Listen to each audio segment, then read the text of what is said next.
shirkadda caanka Amal Bank kana mid ah shirkadaha ugu waaweyn deegaanada Soomaalida ayaa deeq raashin soo gaarsiiyay barakacyaasha ka soo carray dagaalada koogan magaalada Laascaanood ee xarunta gobolka Sool. raashinkan oo loogu talagalay qoysaska danyarta kana kooban 150 qoys iyo lacag dhan $7,500 sidoo kale shacabka ka soo carray colaadaha magaalada Laascaanood ayaa soo buuxdhaafiyay goobaha dadweynaha sida iskuulada mana haystaan adeegyada aasaasiga ah ee bulshada. guddiga degmada Xudun oo heegan bixi ku jiray labada isbuuc la soo dhaafay ahna kuwa shaqada si laba jibaaraya ayaa ka warbixiyay deeqaha soo gaadhay waxaana hadalladooda ka mid ahaa sida tan. Assalaamu alaykum wa rahmatullahi wa barakatuh. Saagalka waxaanu ku furay raashinkii ay soo dhibtay shirkadda Amal oo ugu talagashay dadka soo barakacay raashinkaas oo ka kooban bur, bariis, daqiiq, saliid, sonkor, raashin dhameystirana muddo waxaanu ururinay dadka intii ugu jilicsaneed ee ugu yareed inaanu siino raashinkaas oo ka koobnaa 150 qoys dadkii soo barakacay ay kumaankun gaadheen dadkaas aan maanta doonaynaa intii ugu jilicsaneed ee waayeelka ahayd ama ugu liidatay inaanu siino waxaanu leenahay shirkadaha kalena ka soo qayb qaateen maanta taariikhdu waa 21 bishu waa 22 meesha waxaa ka dhacday masuuliyiin caadi ah ka dhacday Xudun dadkii hore u joogay iyo dadka ku soo qaxay wax isleeg maaha dadku dhirtay hoganayaan banaanka joogan shirkadana waxaan leenahay sallallahu khayrukum laakiin warbal dadku wali ma dhawa wax la siin karana ma aha bal mar labaadna naloo holado raashinka horena wad ka gudoonay saakana dadkii baanu siinaynaa waa la arkayaa intii ugu jilicsaneed aanu sinin waa gulida taabaanu soo qoray dadka hadda aanu liskaraynana ilaa 3,000 qoys way gaarayaan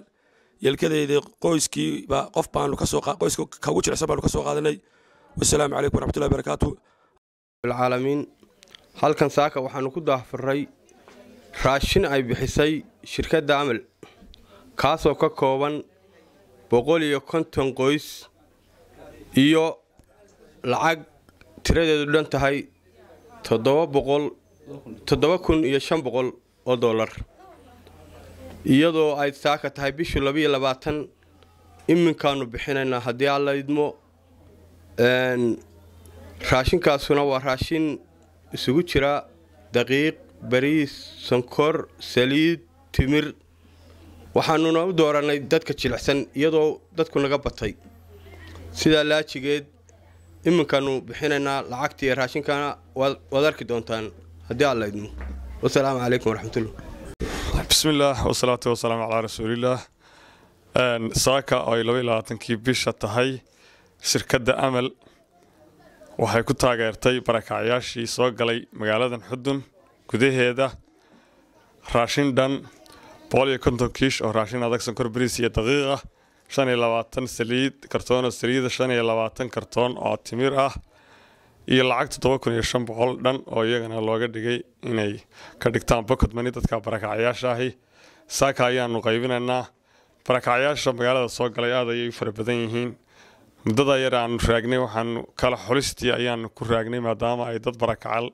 oo guriga la degay bal inaanu kala ogaano sida ay u kala jilicsan yihiin saaka ayay noo suura gashay inaanu liiskii aanu siin lahayn uu noo diyaar garoobo hadda ayaanu siinaynaa insha Allah bismillaahi kariim shirkadda bixisayna jasaakallah khayr waa taageero wanaagsan oo laakiin ku kooban dadka noo yimi marka la eego insha Allah inay soo kordhisana waan ka rajaynaynaa. Wassalaamu alaykum wa rahmatullahi wa barakatuh. Maxamed Maxamuud Cawiil kawta degmada Xudun ee gobolka Sool.